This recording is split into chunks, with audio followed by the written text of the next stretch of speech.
There are numerous styles of blower motor resistors. No matter what style of resistor is being replaced in the vehicle you are working on, there are a few universal tips that should always be followed. Typical symptoms of a faulty blower motor resistor will be no or reduced airflow in one or more of the selected blower speeds.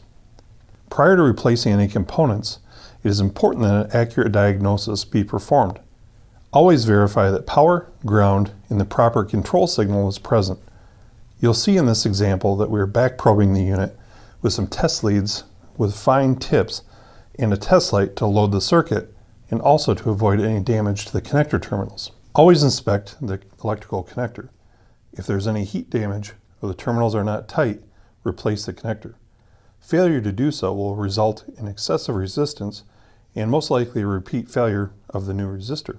One area that is often overlooked when replacing a blower motor resistor is the drain for the HVAC case. Ensure that condensation from the HVAC system is able to exit the case through the drain.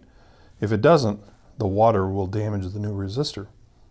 When the blower motor resistor and associated components are removed, inspect for any debris which may have caused the original failure and may cause a repeat failure. The HVAC case must be free of all debris before installing the new components.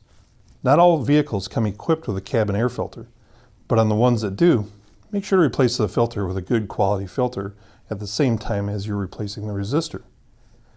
Do not eliminate the filter, as the system is calibrated based on the filter being in place. Removing the filter will allow excessive airflow to the motor, causing it to draw too much current and damaging the new resistor. Along with replacing the resistor, it's important to replace any associated components that may go along with it. In this example, the resistor came with a pigtail connector, so we're going to go ahead and replace that along with the blower motor itself, since that was probably the actual cause of the resistor failure in the first place.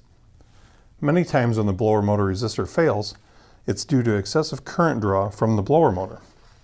Don't ever just plug in a new resistor and allow it to hang by the wiring to see if it solved the problem. The resistor needs airflow across it to keep it cool. If it is powered up while not in the path of the blower motor, it will most likely burn up. Finally, it's important to install the blower motor resistor properly. Ensure that all of the fasteners are in place and the unit is sealed against the HVAC case. When you've completed all of these steps and replaced the blower motor resistor and all associated components, it is important to verify that the system is operating properly on all speeds prior to completing the job and handing the keys back to the customer. Thank you for taking the time to view this video, and we're sure that these tips will assist you in a more successful blower motor resistor repair.